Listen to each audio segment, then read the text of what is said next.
Jumpa lagi dengan saya, Kojim. Apa kabar teman-teman hari ini? Bertahan? Bagus sekali. Sesulit apapun keadaan Anda, ingat bahwa ini pun akan berlalu. Meyakini hal ini penting karena kita akan menghadapi masa yang lebih sulit. Resesi. Kebutuhan rumah tangga harus dipenuhi, namun pemasukan kita akan berkurang dengan sangat drastis. Pertanyaannya, apa yang harus kita lakukan? Teman-teman, di dalam episode ini, saya akan membagikan rahasia anti miskin selama masa resesi. Namun sebelumnya, tekan tombol like, subscribe, dan tekan tanda bel agar Anda tidak ketinggalan tips-tips penting untuk menghadapi resesi kali ini. Oke, terima kasih teman-teman karena Anda sudah like, subscribe, dan menekan tanda belnya. Nah sekarang, apa rahasia anti miskin selama menjalani masa resesi? Well, rahasia pertama yang akan saya buka adalah mengubah gaya hidup. Teman-teman, kita harus memangkas banyak pengeluaran yang tidak perlu. Jika dulu kita suka makan di restoran, maka sekarang kita harus memasak di rumah. Jika dulu kita suka menonton di bioskop, sekarang kita harus menggunakan waktu untuk membangun hubungan dengan keluarga kita. Intinya adalah hindari pengeluaran yang tidak penting sampai ke level asal ada makanan dan pakaian, cukuplah. Itu yang pertama. Yang kedua, rahasia anti miskin yang kedua adalah memperbanyak sumber pendapatan kita. Nah, kedengarannya ini mungkin kontradiktif, teman-teman.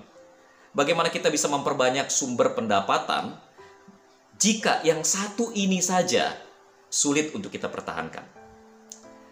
Sebenarnya tidak terlalu kontradiktif. Yang ingin saya katakan hanyalah perbanyak upaya kita. Jangan biarkan diri kita menganggur.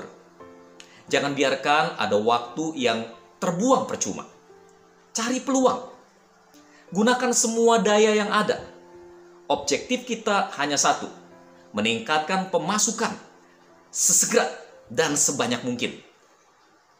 Nah, beberapa teman saya melakukan hal ini. Ketika bisnis mereka melesu, mereka melihat kebutuhan masker kain. Jadi beberapa teman saya kemudian jualan masker kain. Ada juga teman yang membuka usaha palu gada. Apa lu mau? Gua ada. Jadi dia mulai jual apa aja. Dia mulai dari jual bawang bombay sampai jual durian. Ia melakukan hampir segalanya walaupun pekerjaan sejatinya bukan itu. Tapi disinilah isi utamanya, teman-teman. Apa yang akan kita lakukan untuk bertahan hidup? Apa yang akan kita lakukan untuk menyediakan makanan di meja bagi keluarga kita? Teman-teman, papa saya pernah mengingatkan, Jimmy, seorang kepala rumah tangga harus siap melakukan apa saja untuk menjaga keluarganya, sekalipun itu berarti menjadi kuli panggul di pelabuhan. Nah, teman-teman pahami ini. Sejak saya kecil, papa memahami bahwa fisik saya berbeda dari fisik adik-adik saya. Tubuh saya relatif lebih ringkih. Papa pernah bilang, Jimmy itu mah harus kerja otak karena dia nggak mungkin kerja otot. Nah, nasihat papa saya diberikan di dalam konteks ini, teman-teman. Jadi bagi saya, ini adalah pesan yang kuat. Saya harus mau melakukan apa saja untuk memelihara keluarga saya. Will you do whatever it takes to provide and to take care of your family? Yang ketiga, teman-teman, rahasia anti miskin di tengah resesi adalah memiliki asuransi. Mungkin Anda berkata, loh, bukannya dengan membeli atau mempertahankan asuransi, kita malah mengeluarkan uang yang tidak perlu? Jawaban saya bisa iya, bisa enggak. Kenapa begitu?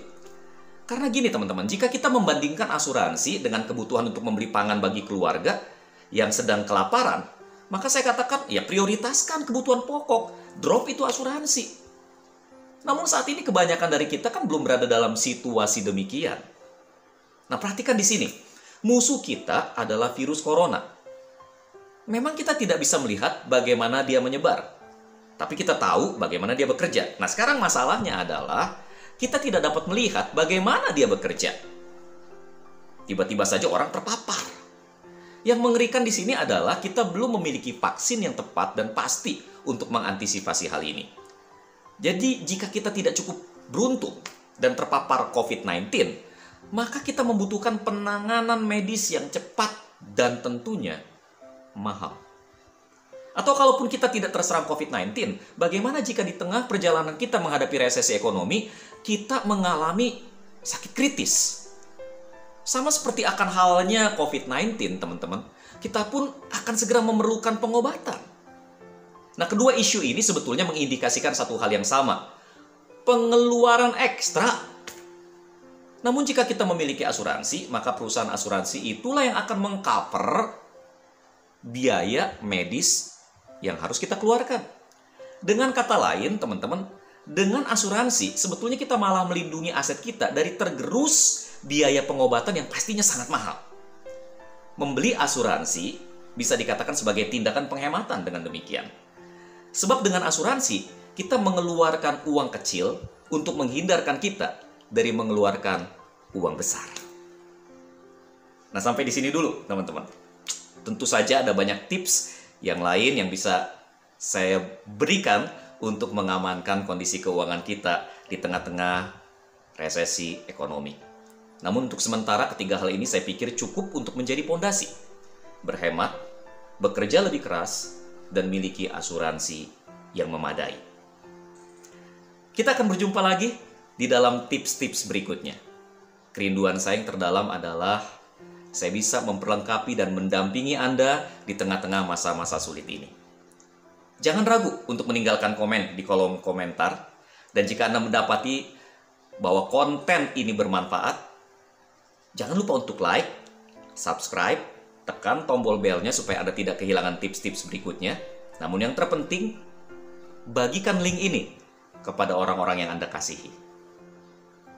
Ini suplemen jiwa dalam secangkir kopi hari ini. Saya Ko Jim.